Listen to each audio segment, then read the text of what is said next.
Hello my dear friends, હું ભાવિન માંકાડ આપ સૌનું હાર્દિક સ્વાગત કરું છું જીપીપી લર્નિંગની અંદર. મિત્રો, ગઈકાલે ટેલિગ્રામ ચેનલ ઉપર મસ્ત એક પ્રશ્ન હતો કે ધોળાવીરાને વર્લ્ડ હેરિટેજનો દરજ્જો ક્યારે મળ્યો.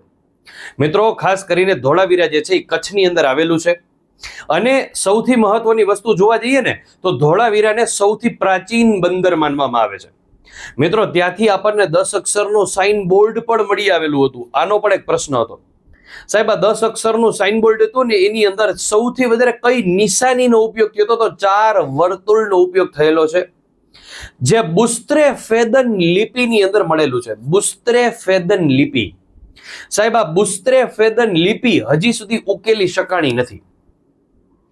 સાહેબ એને વર્લ્ડ હેરિટેજનો દરજ્જો ક્યારે મળ્યો? તો એને વર્લ્ડ હેરિટેજનો દરજ્જો મળ્યો વર્ષ 2021 ની અંદર. યુનેસ્કો દ્વારા જે છે એને વર્લ્ડ હેરિટેજની યાદી જાહેર કરાતી હોય છે. યુનેસ્કોનું પૂરું નામ એટલે united nation education and scientific cultural organisation.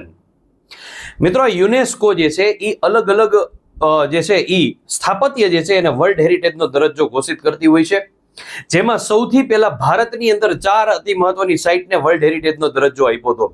જેમ કે એની અંદર લાલ કિલ્લો આવે છે અને સાથે સાથે અજંતા ઇલોરાની ગુફા આ છે તે છે, બધા જ અલગ અલગ પ્રકારના સ્થાપત્ય આવે છે.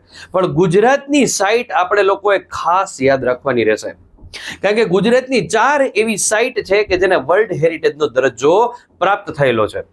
સૌથી પહેલા 2004 ની અંદર ચાંપાનેરનો કિલ્લો, 2014 ની અંદર રાણકી વાવ, 2016 ની અંદર અમદાવાદ શહેર અને 2021 ની અંદર ધોળાવીરા. તો મિત્રો, આ તમારા લોકોએ ખાસમ ખાસ યાદ રાખવાનું રહે. કચ્છના તાલુકા ની અંદર પણ તમે લોકો યાદ રાખજો. કચ્છની અંદર જે તાલુકા છે એ પણ બધા જ યાદ રાખવાના. કચ્છના દરિયા કિનારા યાદ રાખવાના. કચ્છનો દરિયા કિનારો કેટલા કિલોમીટર લાંબો છે આ પ્રશ્ન પણ મેં પૂછ્યો હતો ગઈકાલે. તો કચ્છનો દરિયા કિનારો જે છે એ 406 કિલોમીટર લાંબો છે. સાહેબ, દરિયા માપવાનો જે એકમ હોય ને એને નોટિકલ માઇલ કહેવાય. શું કહેવાય? Nautical mile. કિલોમીટરમાં કોઈથી દરિયો ન મપાય, પણ 1 નોટિકલ માઇલ એટલે અરાઉન્ડ તમે ગણી લ્યો કે 11 કિલોમીટર સમથિંગ થતું હોય છે. તો એક વસ્તુ યાદ રાખજો, નોટિકલ માઇલ એકમ દરિયા માપવા માટેનો છે. આખા ગુજરાતનો જો દરિયા કિનારો પૂછાય તો 1600 કિલોમીટર જેટલો આશરે લાંબો છે અને કચ્છનો દરિયા કિનારો જે છે એ 406 કિલોમીટર લાંબો છે. આખા ગુજરાતમાં સૌથી હાઈએસ્ટ નદી પણ કચ્છમાંથી જ નીકળે છે. 97 નદી ખાલી એક કચ્છમાંથી નીકળે છે. 97 નદી એક જ જિલ્લામાંથી. કેટલી નદી નીકળે? 97.